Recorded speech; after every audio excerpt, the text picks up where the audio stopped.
Day 14. We're going to talk about depression. What are the symptoms? How do you know if you have it? Because you just can have an off day, but if you're really, really depressed, you need to get some help. So maybe we're going to talk about some symptoms first, and I wrote a few down and see if you can relate to them. Okay.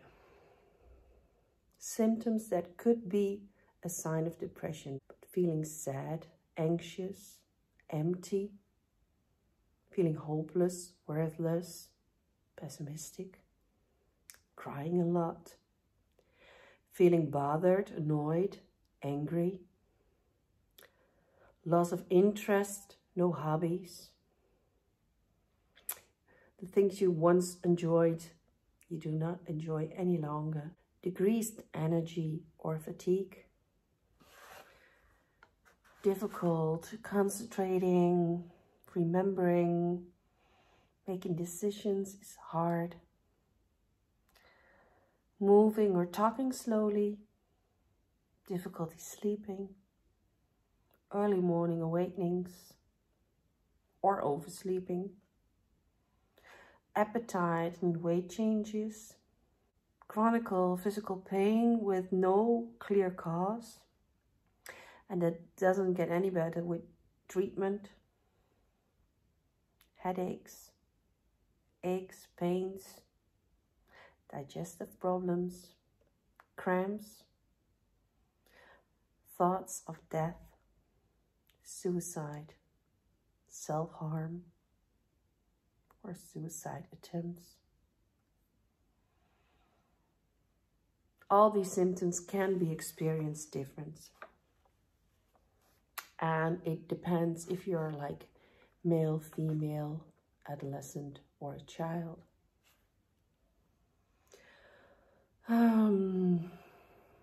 It is an illness. And do not take it lightly. If you have a few of these symptoms, or maybe just one, but really bad one, get in touch with your doctor. Get in touch with a psychiatrist or a psychologist. So, disclaimer here, I'm not a psychiatrist, I'm not a psychologist. I am an NLP coach. I deal with mental health. NLP means neuro-linguistic programming. That, of course, is also about the brain.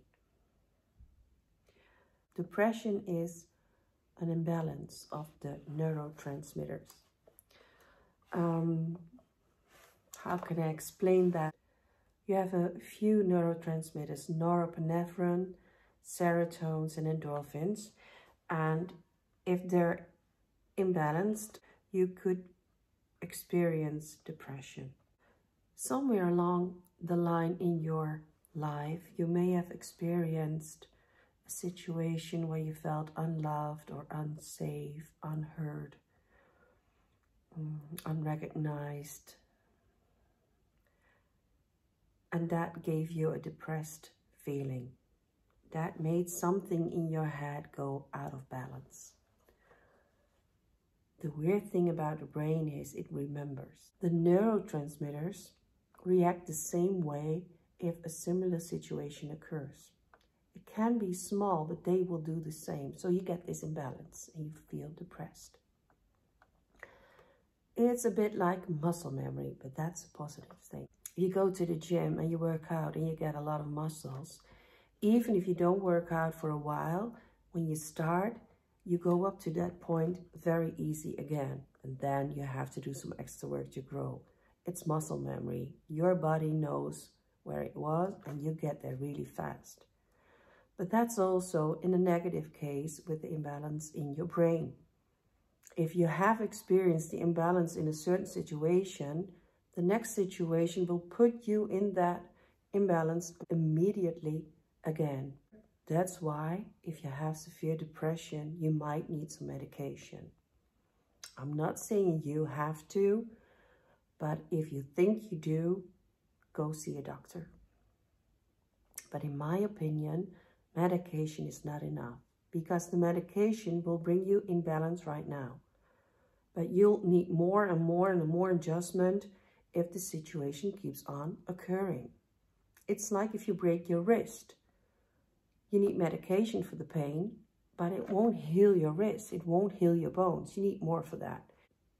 So I think it's very important that you go back to the situation and that you get help dealing with it. But how do you know where it started, and how do you know what is your trigger? Well, that's why I do this 24-day challenge. I cannot cure you. I cannot help you to get rid of anxiety and get rid of depression, but I can help you to find out the trigger. And like I said in day 2, you cannot change the situation, but you can change the way eventually how you look at it, how you deal with it. To know where your trigger is, journaling helps. That's why I told you to get a journal or a little notebook, and every day just write about your day and end always with 3 things which you are grateful for. That will help you to stay positive. If you do have an attack of depression or anxiety, you can read back your journal and hopefully you yourself can find a trigger. Maybe something occurs every week that ticks you off. But if you are in a severe depression, really get professional help. Like I said, if you break your wrist, you have to go to the hospital too. Not only for the medication, but also to get it fixed. And this is something you cannot fix yourself overnight. And it will take some time, but you can do some certain things to make life a little bit easier.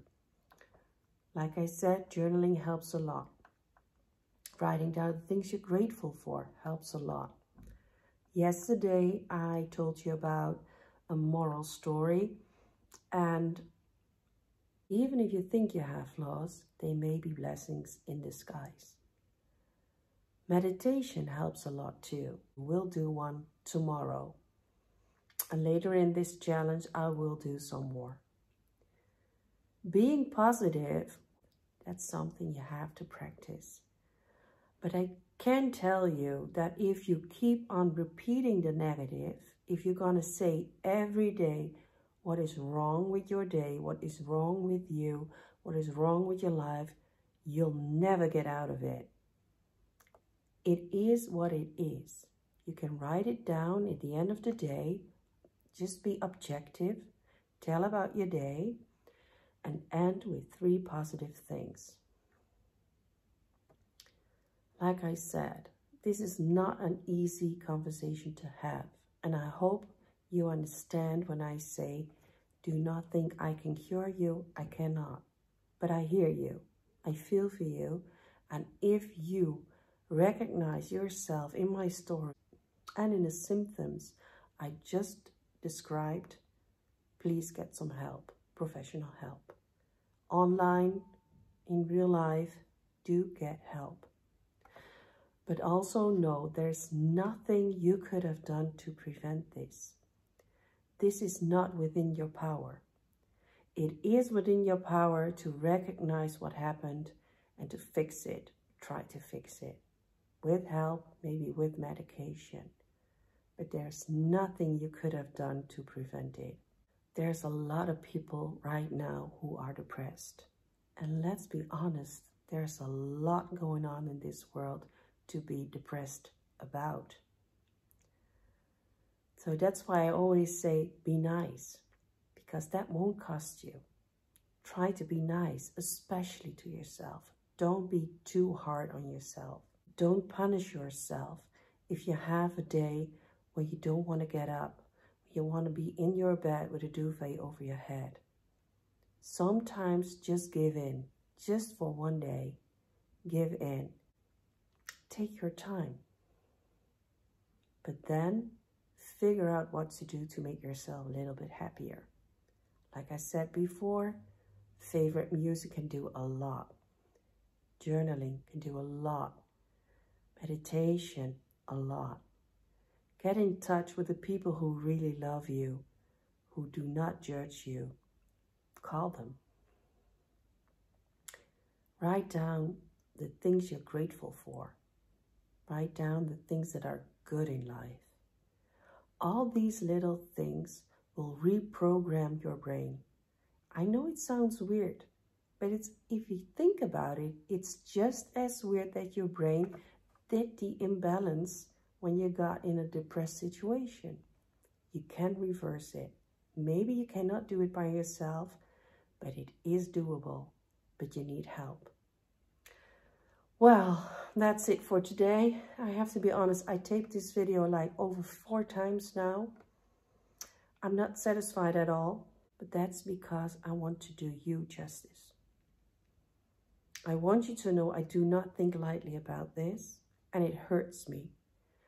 It hurts that every day when we do a video, and especially when we do a video on Lil Peep or XXXTentacion or Juice WRLD, I get a lot of people writing me that they are depressed and that they listen to the music because they relate to it. They get comfort out of it. But I also get cries for help for people who don't want to live any longer. Actually writing me to join the club of 21 or the club of 27. That scares me. So don't hate on people who say they're depressed.